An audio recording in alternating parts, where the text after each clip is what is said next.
So when I was feeling stressed and insecure about my financial position, I put the spreadsheet aside and I just started playing. That fired up my creativity, which then allowed me to more effectively solve my problems.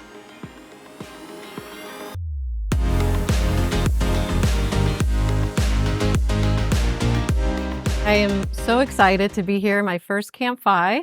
So I really appreciate the warm welcome. And I just want to say that I titled my speech today with a bad word. And it's the one word that I personally think should be eradicated from the English language. And it's not the word pleasure, it's the word should. Because nobody likes to be told what they should do. I know I don't. So I just want to say that I'm using this only to emphasize my point, and that at the end of the day, I think it's you who gets to decide what's best for you and your money situation. So, who am I? I told you a little last night. My name is Carrie Doan.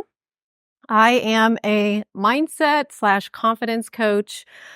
I consider myself a bit of a science nerd and a spiritual mystic as well. I also am a finance junkie and a single mom to 2 boys who are simultaneously the light of my life and that force that drags me out of my comfort zone every freaking day. But I love them. And I immigrated into the FIRE world back in, it was 2017 through Bigger Pockets. And ever since then, I have been deep diving into every strategy that will get me closer to freedom. And that segues perfectly into what I want to share with you today, because when I think of the FIRE movement, that word freedom is the first word that I think of. To me, FIRE is this really cool way to play the money game that gives us choices and options that we might never access if we didn't create our lives with all this really intentional strategy. But also, when I think of FIRE, I think of things like sensible or practical. It's a very responsible way to live. And it comes with a lot of calculating and analyzing. We do a lot of predicting and estimating our ROIs and our future drawdowns. So before I dive deeper, I just want to say that I'm not here to tell you to scrap all your financial roadmaps that are getting you closer to FIRE.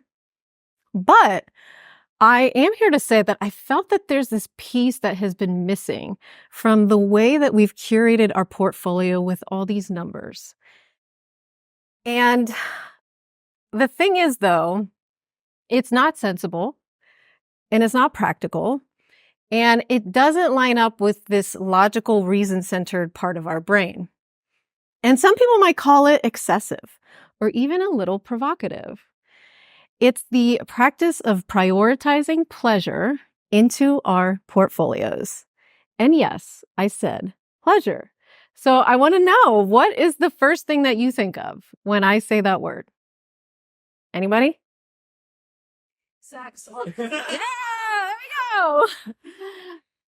Yes, thank you, Rose. Yeah, maybe hedonism. Is it luxury or greed?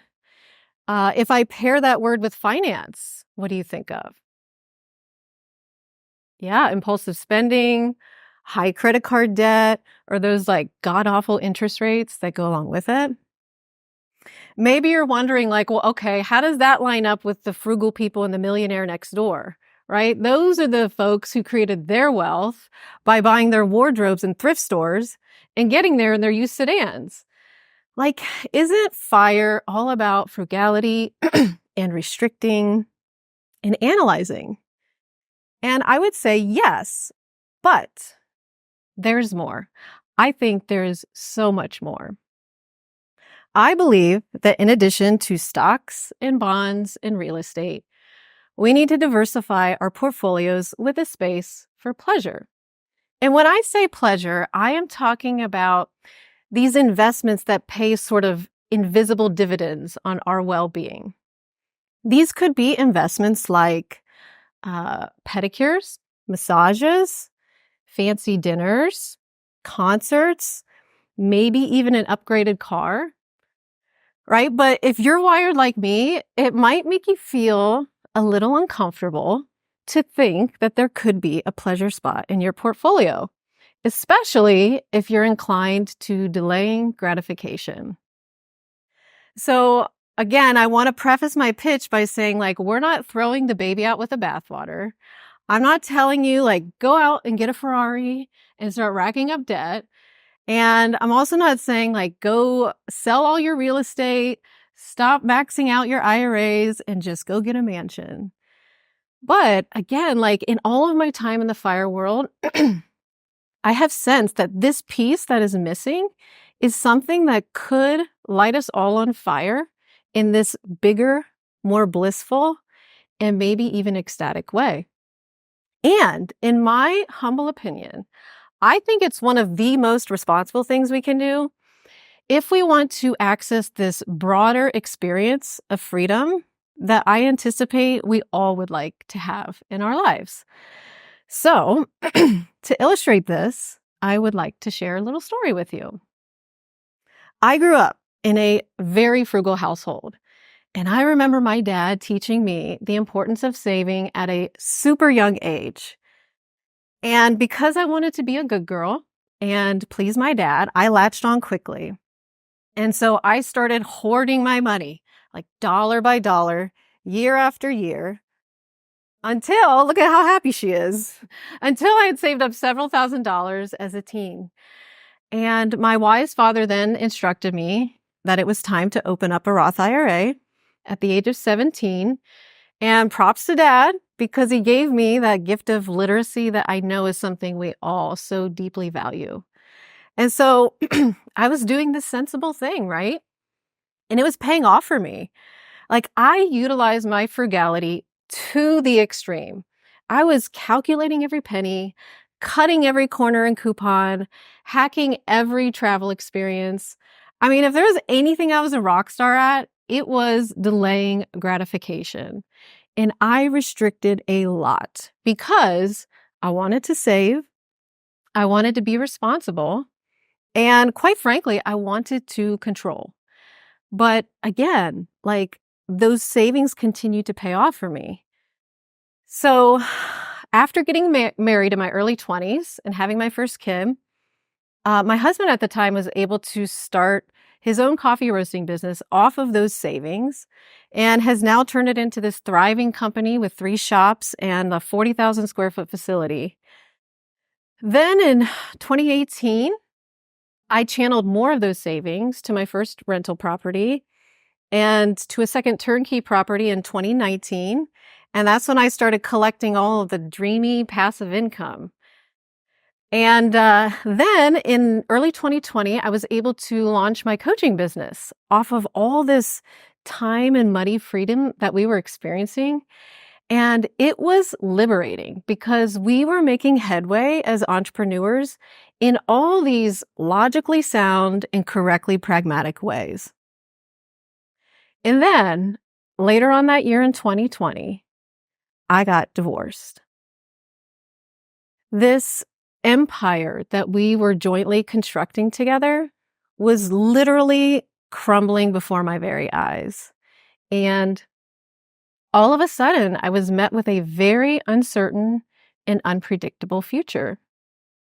It was the most insecure time of my life because now, as a single mom, needing to support my kids on my own for the first time, and even though I had these accumulated assets to fall back on, I had to find a way to generate a solid income without a partner.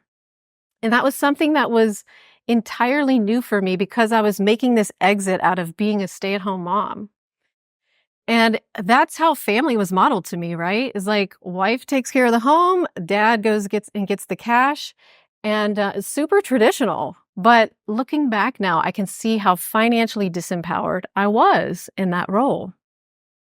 And I was asking myself, like, are my dreams of FIRE this thing of the past? Or would there be some way that I could accomplish more freedom without a partner? So it was during this very vulnerable time that my entire view on money changed. I read a book called The Disappointed Millionaire, and it told the story of a close friend of mine and how on his way to becoming a millionaire, he had this scarce mindset that bled into the misery that he experienced as he was kind of escalating. And that once he made it to the top, he was more depressed and miserable than ever. And I remember reading in these pages, he was sharing what it was like to eventually leave that high status and scarce mindset and trade it for this more abundant one, while also realigning to his true values. And, I knew not every millionaire was a happy and satisfied, but a scarce mindset with millions of dollars surrounding you, like that was new for me. And I was just confused and intrigued all at once. I was like, what on earth is this abundance thing? And how can I tap more into that? So I decided to rework my idea of money, entertaining the thought that perhaps I don't need to restrict it so much in order to meet my financial goals. Like I planted the seed of doubt in my mind and I said, could I let go of control and trust that all my financial needs will be met without needing to restrict and analyze so much? So, one by one, I dismantled these sensible money beliefs and I started rewiring my brain to believe in a different reality where there is more than enough. Every morning, I would wake up and start my day with a new question, which was, how would an abundant person live today? Every choice I made was dictated by this question, which meant I started spending a lot more money without knowing exactly where it was going to come from, which I know is totally irresponsible, right? Like of all the times in my life, this was the one where I should be more calculated and restricted. But I was like, you know what? I'm taking the crazy road. I listened to my gut and I diverted my money away from the stock market. And instead, I invested in things like courses and people and nice meals and gifts and new furniture for my home. I spent money on block parties and I bought these silly, frivolous things like fake tattoos that made absolutely no sense whatsoever. But you got to admit, guys, they do look kind of real. Don't you think? Oh, and then I took my kids on this vacation and I called it Packin' the Pleasure. And on this vacation, I made uncharacteristically extravagant decisions for me. And that included things like deep sea fishing excursions. We were eating lots and lots of ice cream. We did adventures where we would kayak through the mangroves. And then I even surprised them by renting their dream car, which is a Tesla, because I wanted to show them, like, guys, this abundance thing is possible, even for a single mom with an unpredictable future. So I'm going to give you a little glimpse. And, in all of this, there was this mysterious thing that took place when I made these little leaps of faith. It was like my entire world opened up. I started to feel more free and alive than I ever had before, with less fear and greater trust. And after that trip, without even trying so hard, I started making the most money I ever had for the first time in my life. It was like new clients showed up, I was offered gigs writing about finance, and my income numbers were rising. And I don't think any of that was coincidental. I think that my outer world shifted because my inner world had. And it all changed because I started to let go of that prudent voice that was telling me to control, to restrict, and to predict. So maybe you're wondering, okay, how do I tap into this without going overboard or like spending too much, right? So I have a few just kind of like psychology type tips to share with you today that you could easily integrate into your life. The first thing is to examine your mind and what you might actually be afraid of. So we are all programmed and conditioned early in our lives with beliefs about everything, and that includes beliefs about money. And the majority of people are walking around with feelings that they are not going to have enough, right? So the first thing to do is to really peel back the layers, see what's underneath the surface, and examine if you have any kind of like subconscious fears. Now, scarcity is rooted in fear. And while we can't really eradicate fear because it's just a natural part of the human experience, we can leverage it. So, if you're starting to realize, like, okay, maybe I'm having those thoughts and feelings of scarcity, you can take a sort of hybrid approach to work through that. So, as you're working to kind of change your mindset and notice what's happening, you can leverage your fear by thinking about what could be more painful than the thing that you're afraid of. So, for example, let's say you're worried, like, am I going to have enough to retire? Or what if I don't retire fast enough? And you feel that anxiety coming up, right? So, what you could think of is, what if you forget to have fun and enjoy life along the way?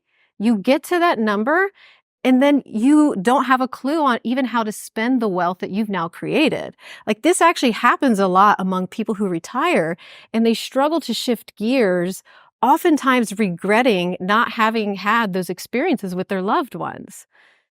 What helps me in this situation is to remember that the business of life is building a story on the acquisition of memories. So the first thing I would invite you to do is to just kind of become more aware and then leverage your fear. Second thing, play and just let go, right? Like, we're also responsible adults, and sometimes it's hard to just switch gears and have fun. But this is literally the easiest thing that you can do to experience more pleasure in your life. It's like, just be a kid, right? Get a slip and slide out, go play ding dong dash, like throw a pie in your friend's face. I don't care, whatever it is to help you shed that feeling of being a responsible adult. Because science shows us that when we play, we are engaging the lower regions of the brain, and that switches us into parasympathetic mode. So when I was feeling stressed and insecure about my financial position, I put the spreadsheet aside and I just started playing, right? This is when I threw those block parties. I would go on micro adventures. I'd dance in the kitchen. And those simple switches allowed me to see outside of my situation. Like, my nervous system calmed down. I started to feel good, and that fired up my creativity, which then allowed me to more effectively solve my problems. So I say, just take off that adulting hat and cut loose as much as you can. And then finally, I would say to get out of your head and into your body. So raise your hand if you have ever experienced that feeling of overwhelm that comes when you get into over-analysis. Yeah, it's paralyzing, right? So living too much in our over-analytical, calculating mind can leave us feeling stressed, weak, numb, and with this disenchanted view on life. So, of course, there is merit to thinking and strategizing, because we would never get anything done if we didn't do that. But in our Western world, we tend to overemphasize the mind, and we forget about the wisdom and the insight that the body has to teach us.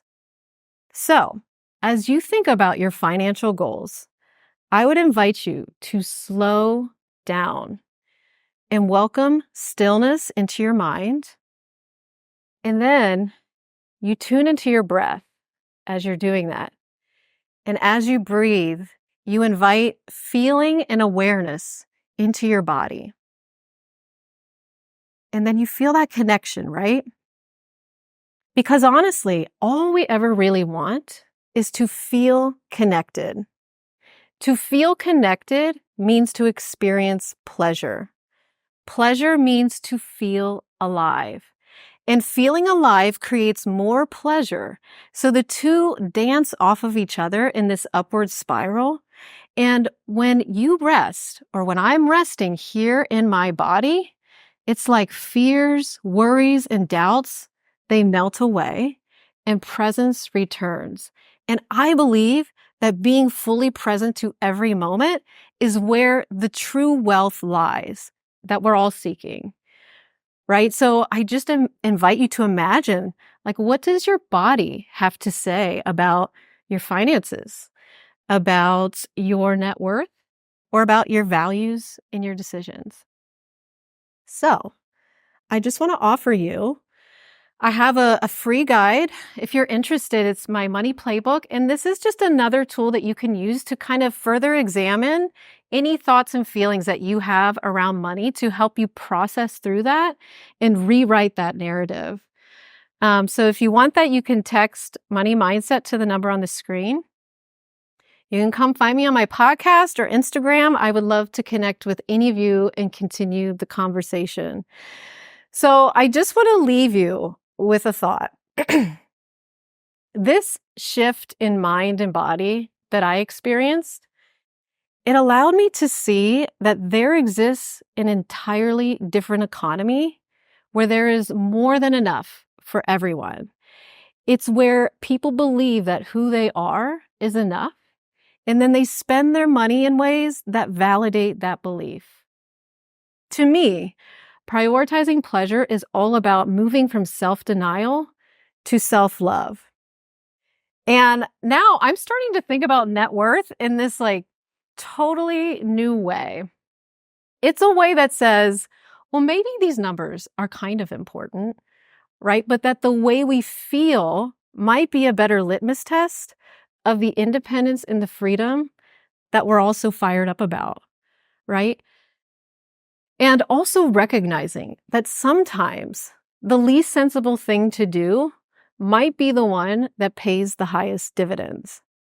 So I'm here to tell you guys that I think you can have an ROI that offers you ecstatic joy, deep levels of connection, high states of bliss, and a perspective on life that knows with certainty that there is always more than enough. Thank you all.